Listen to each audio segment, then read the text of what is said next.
आज 20 ऑगस्ट 2026 रोजी या छत्रपती संभाजीनगरमध्ये प्रकाश सोनवणे गौरव समितीच्या वतीने माझा हा विशेष असा सत्कार करण्यात आला। त्याचबरोबर डॉक्टर शेखर मगर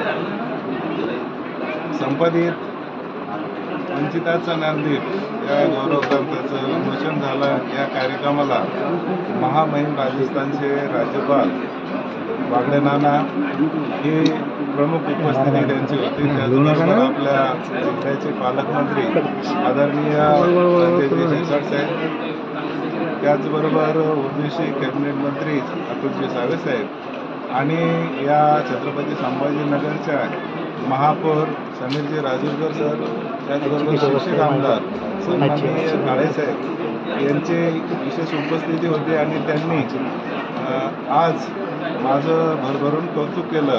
त्याच्या मागचं जे काही हिरो म्हणतो आपण, ते हिरो म्हणजे माझ्या बाजूला बसलेले डॉक्टर शेखर मगर त्यांनी लक्षात घेतलं आणि सांगितलं की बाबा प्रकाश सोनवणेचं जे काही आहे ते एकत्रित बांधायचं आणि ते बांधण्याचं काम तुमचे सचिव एकनाथ पाखरे, नियोजन अधिकारी कांबळेजी, त्याचबरोबर डॉक्टर साहेबांनी खूप मेहनत घेतली आणि त्यामुळंच हा गौरव ग्रंथ आज इथे निर्माण झाला, तयार झाला आणि म्हणून त्यांचं विशेष कौतुक आणि ऋण व्यक्त करतो, कारण ते माझी सहकारीच असल्यामुळं त्यांच्यावर सदैव ऋणात आणि म्हणजे स्नेहात राहू इच्छितो।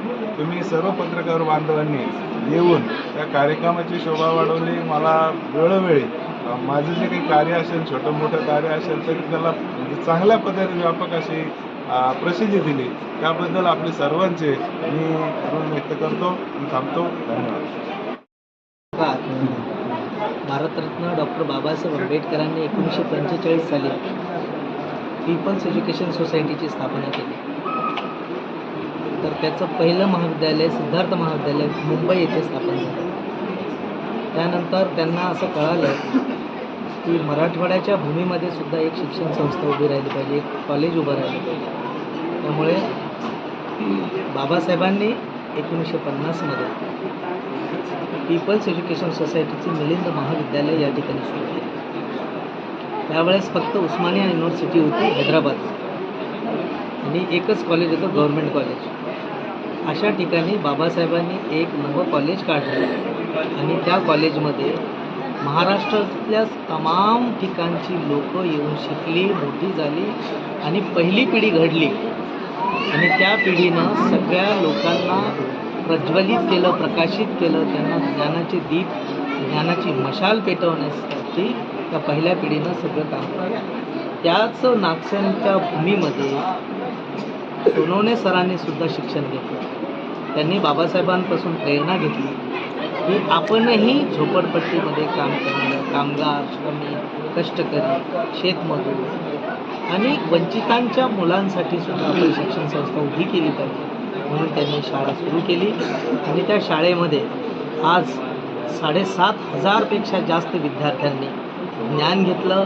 कुणी वकील झालं, कुणी डॉक्टर झालं, अनेक मोठमोठ्या पदावर. तर हे जे कार्य आहे हे कार्य खूप मोठं आहे. त्यांनी शिक्षण संस्था उभी करताना खूप कष्ट खाल्ला. त्यांनी स्वतः वखारीमध्ये काम केलं, रिक्षा चालवली, सुरक्षा रक्षक म्हणून रात्रीच्या नाईटची ड्युटी केली. हे करत असताना त्यांनी ही शिक्षण संस्था उभी केली. अतिशय परिश्रमातून, कष्टातून ही शिक्षण संस्था उभी राहिली आणि त्याच्यामुळे अनेक विद्यार्थ्यांचं आयुष्य घडलं. त्यांनी जी पेटवलेली ज्ञानाची मशाल आहे ती सदैव तेवत राहावी. भविष्यातल्या सगळ्या पिढींना त्यांनी जो घालून दिलेला आदर्श तो त्यांनी अंगीकारावा, तो स्वीकारावा. यासाठी आम्ही हा गौरवग्रंथ काढलेला आहे. हा गौरवग्रंथ ऐतिहासिक स्वरूपाचा आहे. 68 लेखकांनी त्यामध्ये आपलं लेखन केलेलं आहे.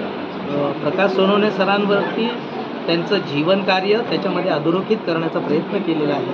हा गौरवग्रंथ लोकांच्या हाती देताना मला आनंद होतो आहे आणि या गौरवग्रंथापासून नक्कीच चेंजी असेल, जेन अल्फा असेल आणि भविष्यातली सर्व पिढी असेल, ही पिढी त्यापासून आदर्श घेईल.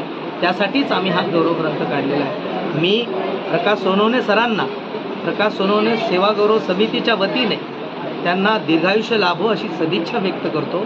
त्यांनी यापुढे देखील सामाजिक, सांस्कृतिक, आर्थिक, राजकीय, सांस्कृतिक क्षेत्रामध्ये सदैव कार्यरत राहावं अशी कामना मी या ठिकाणी व्यक्त करतो आणि त्यांना पुन्हा एकदा सेवानिवृत्तीच्या निमित्ताने, सेवागौरवच्या निमित्ताने त्यांना मी शुभेच्छा देतो आणि थांबतो. धन्यवाद. जय भीम, जय भारत.